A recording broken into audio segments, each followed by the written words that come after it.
Morning all, it's Wednesday morning now, so did my day's training yesterday. Didn't really get a chance to do or get through any questions yesterday, but yeah, today we've just stopped for a cup of coffee, so I thought I'll get a couple of quick questions in, because when I finish this training course at lunchtime, there's a digger up the east coast that I'll nip up to while I'm on this side of the country. So yeah, I was going to do some questions on my lunch break, but I'll probably squeeze a couple more in. But the response to the questions has been excellent, really, and there's some really good questions in here. So I'll start with the first one. This is from SAB Agri. Whose farm is it? Is it family, or do you just work on it? So sort of around the time I was leaving school, a friend of the family, it's a friend of the family's farm essentially. So I sort of started jobbing about on there when I was about 15 or 16, and I've just I've just been sort of going back ever since, doing a bit of tractor work and one thing or another. So it's the tractor work really that I'm interested in and I enjoy, and then the sort of agronomy of the crop rotation and cropping and things like that. So I've got a bit of an interest. I always have had an interest in sort of agriculture and tractors and things like that since I was younger. So that's sort of why I do a bit of tractoring. I enjoy it. It's a bit of a hobby. There was another question as well. Do I get paid for it, or do I just do it as a hobby? It's a bit of both. I get a little bit of pocket money, sort of top up my hours, and at the end of the year I just sort of let them know how many hours I've done for them, and I get a little envelope with a bit of Christmas money in. So yeah, that's how that works. So the next question is off Jerry Prudden. How long is a mechanics apprenticeship in the UK?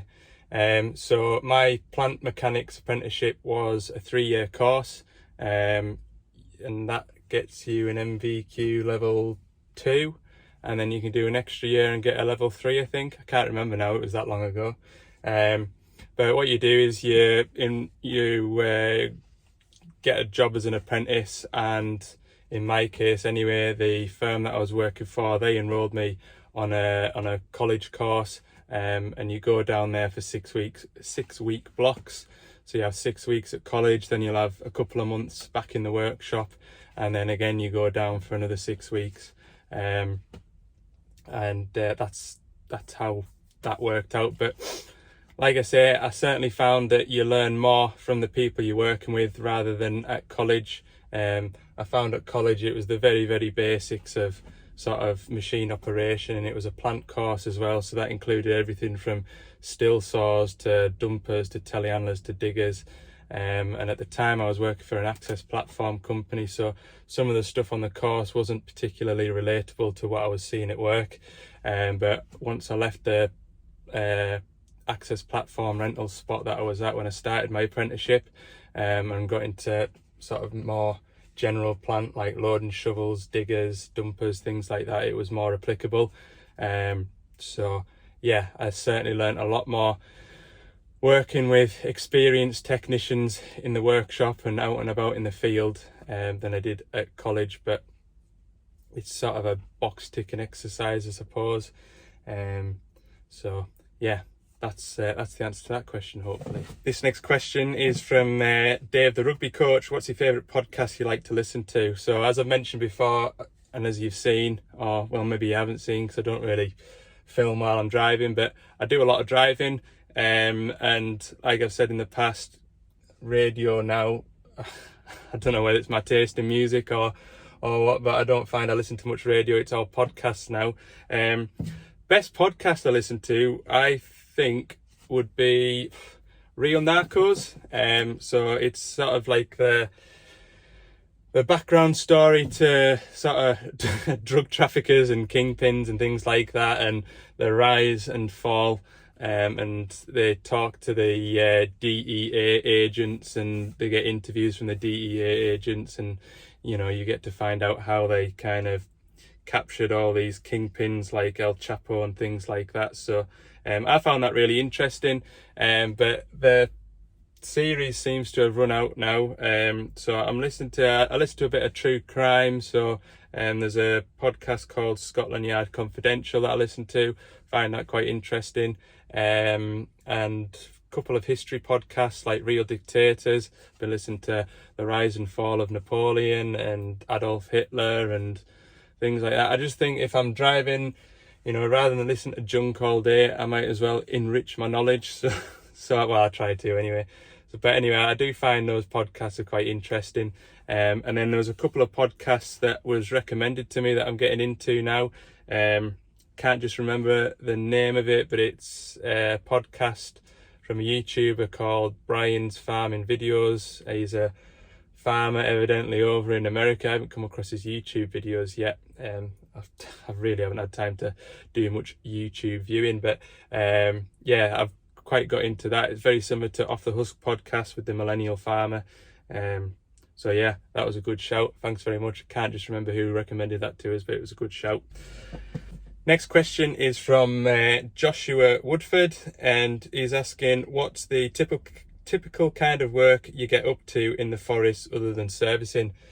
So a lot of the machines in the woods that I look after generally are on a service contract, and I'll talk a little bit about service contracts because there was a question a few videos ago asking if they're on a lease plan and they get the servicing in. We don't hire or lease any machines to anybody. The machines are essentially bought, and when the machines are bought, you can add in extra warranty, you can add in service packages, and a lot of customers go for that. They get the service package thrown in with that. So some customers will pay for a 6,000 hour service package. So for 6,000 hours, generally the warranty runs out at 6,000 hours as well. So for those 6,000 hours, hopefully all the customer needs to do is pay the driver on the seat and put diesel in the machine. So it works out that they can sort of price jobs because they know exactly how much per hour that machine's costing to run. So that's why you'll see a lot of the work that I'm doing is servicing. But some of it as well is just customers prefer to have the machines dealer service just for resale value, and they can keep up with all the latest software updates and keep the machine in tip-top condition. It also works really well because a lot of these machines, like I say, that are working in the woods, the drivers are generally quite switched on. They're not afraid to get their hands mucky, so the work in the woods can sort of often be just servicing and things like burst pipes and things like that. The drivers are generally able enough to take the pipe off and get a pipe made locally. So a lot of the repairs and breakdowns is sort of after treatment, so AdBlue or DPF related, or it can be sort of undercarriage work like tracks and things like that. That's definitely the worst part about working in the woods. Doing that kind of work is, you're fairly isolated, so something to do with the after treatment, you might not have a signal to phone somebody to ask for a bit of advice and things, so you are kind of left to your own devices, and you do have to kind of think for yourself. You haven't got like a workshop nearby that you can just nip back to and get a sensor. You kind of, generally the forestry work is over an hour's drive to get into the woods, but I do really like working in the woods because it's peaceful and generally nobody bothers you. And like I say, a lot of the operators in the woods are sort of switched on lads, and they'll crack away to you and often help you out as well. So quite enjoy the forestry work. Right, we're after lunch now. I'm just about to set off to this digger, but I'll just do a couple more questions because I've got a bit of time, to be fair, and I'm on my lunch break. So right, next question was from Tractor Restorations. There are 4 questions from him. So first, they're all good questions as well. What's the worst thing, in my view, about being a mobile plant fitter other than air conditioning? Worst thing about it, you could argue, is just being outside in the elements. I mean, it's good when it's good and it's bad when it's bad. Other frustration, my biggest frustration is when you go to something, you diagnose what it is, and that part is on the shelf in the parts department, but that part is 2.5 hours away, and that part takes 5 minutes to fit. That is so frustrating when that happens, because you know it's just such a long way to go about things. But yeah, that would be my biggest frustration about being a mobile plant fitter, definitely. Yeah, I mean, I can take all the Clarty building sites, I can take all the travelling. I don't really mind the weather, you're just kind of used to it, you get dressed up for it, and it is what it is. So yeah, that's what I would say. Next question was which job and what do you like doing the best, as in make it a priority when you shouldn't. There's a few. So I'll be honest with you, I like an oil leak, because an oil leak, I know I'm not going to need my laptop, and I know I'm not going to need sensors, and generally an oil leak, when you find it, you find a part that you can physically see is broken or damaged, and you replace it and you can physically see that it's repaired. Whereas sometimes the electrical faults, you might be doing your fault finding, plug something back together, all of a sudden everything's working, and you're not entirely sure what it is that you've done. And then with sort of after treatment sensors and things like that, a knock sensor that's failed looks almost identical to a knock sensor that is brand new. So yeah, they're the sort of jobs that I enjoy, and you know, if they're in a nice part of the country, all the better, to be fair. So yeah, that is the sort of work that I'm doing. And here's a third question, which is popped up 2 or 3 times. Have they fettled the water leak? Is the water leak in the van sorted? As far as I know, it is. When I went to pick it up, they didn't kind of say, oh yes, Mr. K, we found X, Y and Z. I went in, they gave me the keys, and I walked out. Maybe I should have asked, but I didn't. So there you go. Now then, question 4: have I ever done a repair or a job that's gone horribly wrong, and it makes you feel like hanging up your overalls and doing something else? Yeah. It's normally the jobs, not necessarily that go wrong, but it's the jobs that you think you've sorted, and a week later, it's always the jobs that sort of come back a week later, because you think over the 2 days you think, oh, I've not heard from that machine, everything must be okay, and then you sort of forget about it, put it to the back of your head, and then it comes back. They are the worst jobs. If you've watched from the start, there was a 140 away up on the east coast, and it had that electrical gremlin, and for the life of us, I mean, that was a 4-visit job that, before we got to the bottom of it, and I was seriously considering, why do I do this? Because so frustrating. And then at the back of your head as well, you're constantly aware that, you know, it was a retail job, you know, where the customer's paying good money, you know, the hourly rate, it's not exactly cheap. So you've got that at the back of your head as well, and just with the distance away from the machine, you know, you're 5 hours travelling there and back. So before you get out the van, you're 5 hours down. Yeah, really, really annoying. So those are the sorts of jobs that I don't like, the ones that you think you've sorted, and then they come back to bite you in the backside. What else have we got here? Next question is from HKE008. Do you do any work in the workshop or do any pre-delivery inspections?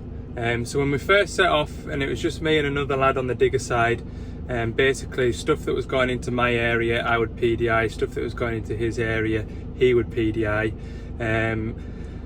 and just as things have got busier and busier and busier, we've sort of moved everything that's sort of above 8.5 ton will get PDI'd up at HQ, regardless of whether it's coming into my area. And there's a couple of lads up there that are just on PDI work, so with that it'll come, hopefully there'll be a bit of continuity about it. So you know, there's various different ways you can wire up a green beacon. So at least if they're wiring up a green beacon that's going up into Glasgow and there's a problem with it, it'll be wired up the same as a green beacon that's coming down into Carlisle. Just to have that continuity, and also with the amount of sort of service and repair work that I've got on, sometimes PDIing a machine, especially if it's needing, you know, heavy belly plate, it's needing extra pipe work, it's needing green beacons, it's needing extra lights, you know, all the additional options, boxing ring, cab card, kit. A job like that might be 2 or 3 days in the workshop, for me, between breakdowns and services, might take me a fortnight, and then you end up with a backlog of machines and machines aren't getting out. So it suits me as well, because I don't particularly enjoy PDIing. So yeah, it's only really the smaller machines, and again it also depends whereabouts in the group that they're in stock when they're sold. So if a 2.5 ton digger is in stock at Castle Douglas and it's sold into Carlisle, they might as well PDI the machine and just put it on the wagon and send it straight to the end customer, rather than putting it on a wagon and sending it to Carlisle, me PDIing it and then sending it onto the end user. So it just depends where the machine is in stock as well. So yeah, that's why I don't do much. Yeah, I don't do much workshop work and I don't do much PDI work, just because, I mean, when a machine breaks down, other than a major failure, you're not gonna get the machine recovered and taken back to the workshop. 80% of the time, the job will be to do where the machine's sat down. So next question is off Blind Boy. Looking at all the different brands and types of machines, is there anyone that you have thought, oh, I'd love to work on them? So at my previous job, there was 4 or 5 different construction manufacturers that I would look after, and to be honest with you, out of the 5 or 6 that were looked after, you know, you had your dumpers and 3 or 4 different digger brands, etc. I found Doosan products were the easiest to work on, easiest to get my head around. Backup seemed better with Doosan as well. So not particularly, no. When you go on the training courses there, I was talking to a fella there, he used to work with Volvo construction machines, and when he was talking about his work on Volvo stuff, you know, there was stuff there that sounded pretty good. You know, if you were stuck, you had a call centre where you'd have a troubleshooting guy at the end of the phone to help talk you through the machine and things like that. So that sounds like a good idea. But no, I've only ever known really Doosan, and I genuinely think that they're a great product. I genuinely think they're very service friendly. They have their niggles, but generally, you know, 80% of the time, if there's a problem with it or a problem with the machine, you've seen it already. So you get used to it, and yeah, the problems that they generally do have regularly aren't too bad to sort. So yeah, no, I don't think there's any other product that I would particularly swap jobs for. So next question was from Callum Watt, and the question was, where do you see yourself in 5 years time, and do I have any goals with regards to work and YouTube? Right, with the work side of things, for the time being, I am genuinely happy and I genuinely do enjoy the job. It's a very rewarding job. It can be frustrating, you can have your good days and you can have your bad days, but I think regardless of what you do, whether you're a high-flying businessman or whether you're spinning filters like me, you have your good days and your bad days, don't you? So try and have more good days than I do bad days. And like I said a minute or two ago there, you know, bad days is when you're going backwards and forwards to the same machine, which feels so frustrating. But then, you know, after those 4 visits, you get the machine sorted, you know you fixed it, and you do get a real sense of achievement and a bit of a buzz, and you're dead happy. Other jobs as well that I like doing is when you're going to a machine that 2 or 3 people have had a go at trying to sort, and you go there and you sort it, and you get a bit of a buzz from that as well. So yeah, that's definitely what I do enjoy about the job. And so at the moment I am quite happy doing what I do. I think there are times when I do think I would like to work for the manufacturer.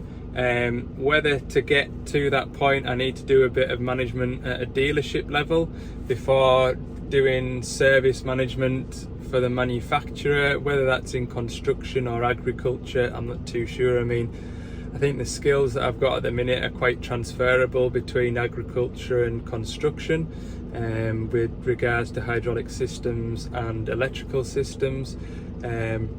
So perhaps one day I'd like to sort of move up the ladder in that sort of respect, but I probably would like to skip dealership management, or service management anyway. I don't think, never say never I suppose, but I think being in the office dealing with salesmen that want the machines through the workshop as quick as possible, customers, dealing with customers a lot of the time with the machines broken down, generally they're not in great moods, and dealing with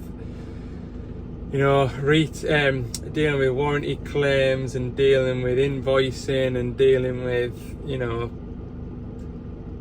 your fitters, the engineers that you manage, and having them grumble at you, I suppose. I think there's a lot of stress to the job, and I don't know if I'm ready for that just yet. So at the moment, for the time being, I'm happy doing what I'm doing.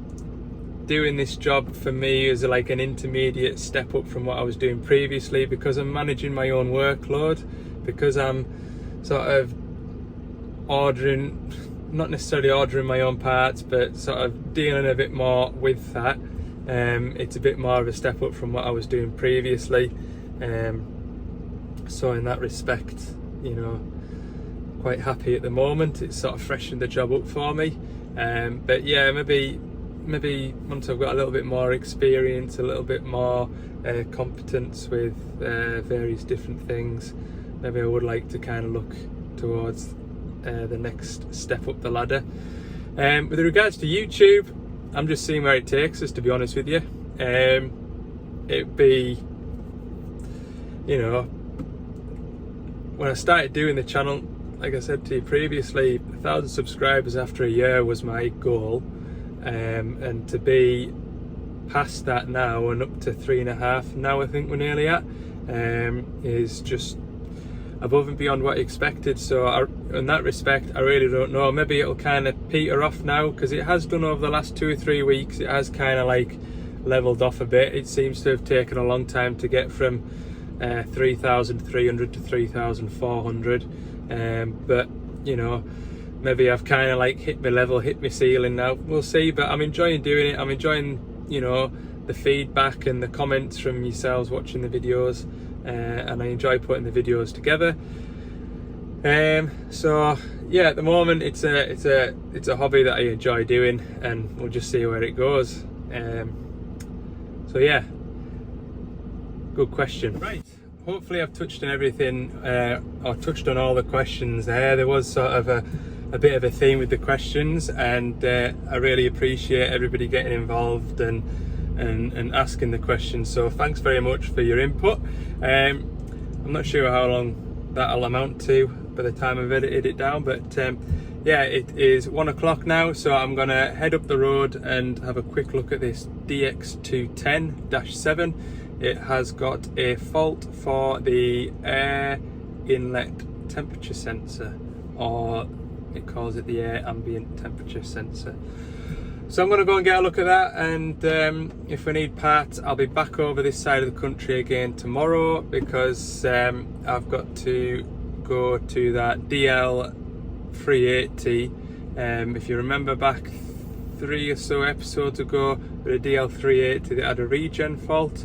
While I was on holiday it faulted again, and since doing that training course I know why it's doing the fault now. So I'm going to go and rectify that fault tomorrow. So yeah, if we need any parts then I can get the parts ordered this afternoon once I've been at this 210, and then when I'm back over this way tomorrow I can nip back up to it, pop the parts on, job's a good one. So onwards, and I'll catch you up there. Right, I've just been working on that digger, and yeah, on my way into this particular site, the road goes along nice and straight and flat, or what I thought was flat, and what looked like it was flat, but there was a dip and a divot, and as I'm going along, probably about 30-35 mile an hour, all of a sudden it just went ba-doom, ba-doom, like that. Never thought out of it until I got into the back of the van, and I bust my shelf, and I'm really rather annoyed. To be fair, you might argue that the shelf is overloaded because I've got my box of fittings, box of more fittings, box of bolts, box of bigger bolts, and block and tackle, chains, straps, all sits on that shelf there. Now, in my defence, in my old van, I had a set of those shelves, and I had the same stuff on those shelves as I did on that shelf there. And this is bot racking, and this is bot racking. So I think it was just bad luck. But anyway, I was rather annoyed to see that my shelf unit had sort of split in half. So I had a look at that digger there, and I'll tell you about that in a minute. And then just pulled out the way, and I've found a bit of angle iron that I had in the van from fabricating at one stage or another. So I've put that brace in there, and to be fair, it was just a temporary thing just to keep us going until I got around to be bothered to put in a full stretch of angle in, but it seems quite sturdy now. I bet you I'll not touch that now and it'll be fine. Obviously I'm going to cut the end of those bolts off, because that is just I'm gonna catch my knee on that, and I'm gonna be really upset. And then when I get my waist oil out, I'm gonna catch the bottom of my hand on that, and I'll also be really upset. But there we go, the trials and tribulations. I'll put this stuff back on the shelf, and I'll go even quieter out the woods this time. But yeah, I'll tell you about that digger in a second once I've got packed up. Right, that's everything back together now, and that shelf's pretty sturdy, to be fair. It's one of those temporary repairs that turns into a permanent repair. Anyway, that digger there, 110 hours, and they phoned us yesterday saying it's got an engine management light, got the code off it. It was literally just at the time there that we were talking about sensors and things on the new engines, so it actually came about at a decent time. So anyway, the fault code is for low voltage to the, essentially it's the inlet air temperature, but they call it the environment temperature sensor. And that basically, they don't use an air mass flow sensor anymore, they use an air temperature sensor, and using science and things like that, from the air inlet temperature they can work out what the air mass is for the ECU and the engine to know how much air is going into the engine. So it does have a bit of an effect on it seems to have an effect on the boost pressure, but anyway, I've done the fault finding, troubleshooting, and essentially the resistance through the sensor at ambient temperature of 20 degrees should be 2037 ohms, and it was only showing about 800 ohms. So the sensor's bad sensor, it's a bad sensor, So I've ordered a new one, and I'll come back tomorrow, hopefully, fit it. Get this phone now. Right, I've just got home, nearly forgot to do an outro, but thanks again everybody that put the questions in the previous video, and hopefully I've answered them all okay. I'll go inside now, I'll have my tea, and then I'll get this video edited, and hopefully you'll see it this evening. So thanks very much for watching. Don't forget, if you haven't already, hit the subscribe button for more bits and pieces throughout the week. Have a look at Ali's Digger Diary. Back to work as usual tomorrow. We've got some breakdowns to go and do. Got a mini digger to service. Got that loading shovel to go and see. And then hopefully we'll have that pressure sensor, and we can nip back up to that 210 and get that sorted too. Have a good evening all. See you tomorrow.